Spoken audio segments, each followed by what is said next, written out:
खुलुमबाय लोगोफोर, गोजोन फुंबिलि बयनिसिमबो। नोंथांमोनखौ बड' इनफ' पइन्ट चेनेलाव बयखौबो बरायनाय बावहरग्रोनाय जाबाय। आं दिनै नोंथांमोननि सिगाङाव राशि बायदियै दिनैनि सानसेनि फानजामुथिखौ फरायथिनो लादों।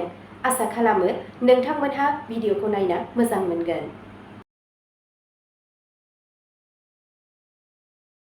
दिनै 20 जानुवारि 2026 मायथाइ एबा 6 माग दान 1432 मायथाइ मंगलबार।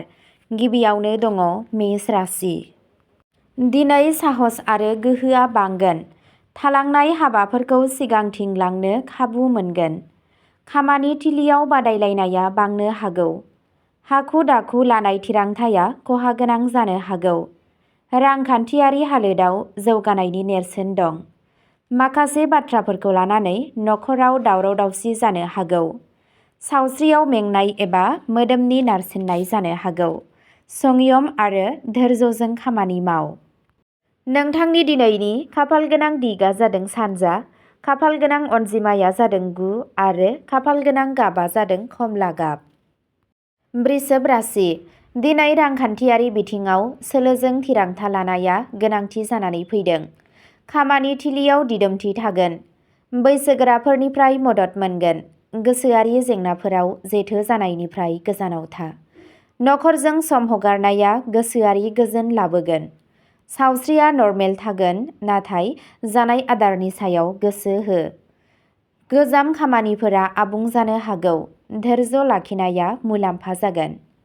नोंथांनि दिनैनि खाफालगोनां दिगआ जादों खोला, खाफालगोनां अनजिमाया जादों 18 आरो खाफालगोनां गाबआ जादों मुगा गाब।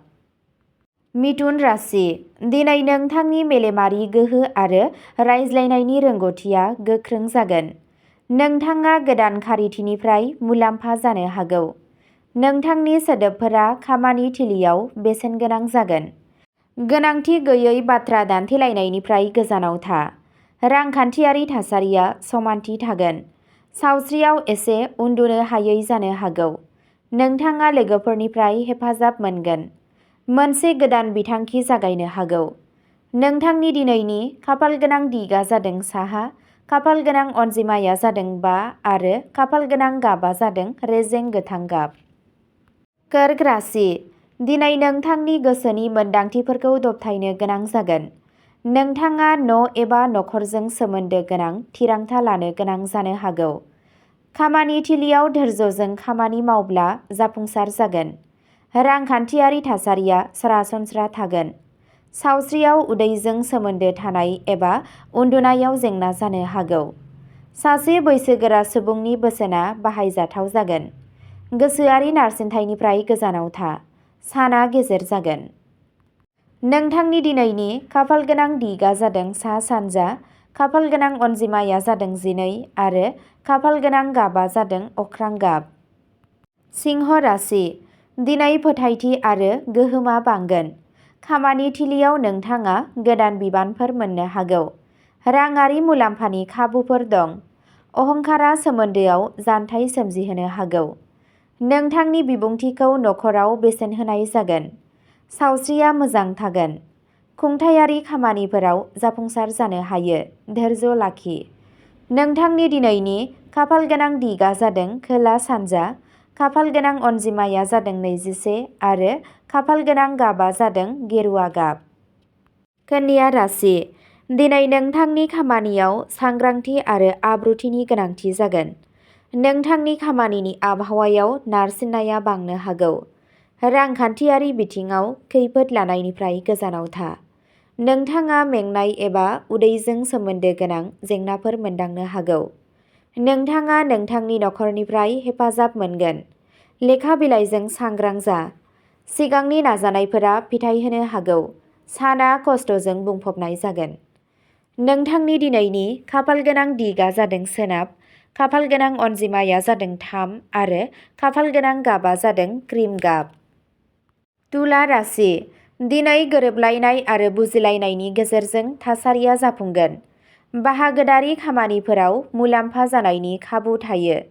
थिरांथा लानायाव एसे सम लानो हागौ। रांखान्थियारि हालोदा लासै-लासै जौगागोन। सावस्रिया सरासनस्रा जागोन। नखराव गोरोबलायनायखौ लाखिगोन। आयेनारि बिथिङाव सांग्रां जा। साना समानथि जागोन। नोंथांनि दिनैनि खाफालगोनां दिगा जादों सोनाब साहा, खाफालगोनां अनजिमाया जादों 24 आरो खाफालगोनां गाबा जादों फान्थाव गाब। बृश्चिक राशि, दिनै गावखौनो फोथायनाया गोख्रों जागोन। आन्थोरारि आयदाफोराव जाफुंसार जानो हागौ। रांखान्थियारि मुलाम्फानि खाबुफोर सोमजिनो हागौ। गोसोआरि बेले-बेजेनिफ्राय गोजानाव था। नखरनि हेफाजाब मोनगोन। सावस्रिया मोजां जागोन। रां थिसननायनि सिगां मोजाङै सानना ला। साना थिरांथा गोनां जानो हागौ। नोंथांनि दिनैनि खाफालगोनां दिगा जादों खोला, खाफालगोनां अनजिमाया जादों 16 आरो खाफालगोनां गाबा जादों रेजें गोथां गाब। धनु राशि, दिनै खाफाला खावसे नोंथांखौ मोजां होगोन। नोंथांनि जिउ राहायाव गोदान खाबुफोर फैनो हागौ। दावबायनायनि खाबुफोर दं, बेनिखायनो सांग्रां जा। रांखान्थियारि खैफोदनिफ्राय गोजानाव था। नोंथांनि सावस्रियाव गोहोम खोख्लैनाय बिखुं एबा आथिंजों सोमोन्दो थानाय जेंनाफोर थानो हागौ। नोंथाङा लोगोफोरनिफ्राय हेफाजाब मोनगोन। सोलोंथाइजों सोमोन्दो थानाय खामानिफोराव जाफुंसार जागोन। धैर्य लाखि। नोंथांनि दिनैनि खाफालगोनां दिगा जादों सा-सानजा, खाफालगोनां अनजिमाया जादों 7 आरो खाफालगोनां गाबा जादों आकाहि गाब। मकर राशि, दिनै नोंथांनि खस्थ'नि फिथाइखौ रोखायै नुनो मोनगोन। खामानि थिलियाव दिदोमथि थागोन। नोंथांनि रांखान्थियारि थासारिया गोख्रों जागोन। बांद्राय खामानि मावनायनि थाखाय मेंनाय जानो हागौ। नखराव नोंथांनि बिफावआ गोनांथार जागोन। सावस्रिया मोजां जागोन। नोंथाङा गोदान बिबानफोर मोननो हागौ। आब्रुथिखौ लाखिनाया गोनांथार। नोंथांनि दिनैनि खाफालगोनां दिगा जादों साहा, खाफालगोनां अनजिमाया जादों 28 आरो खाफालगोनां गाबा जादों सिलर गाब।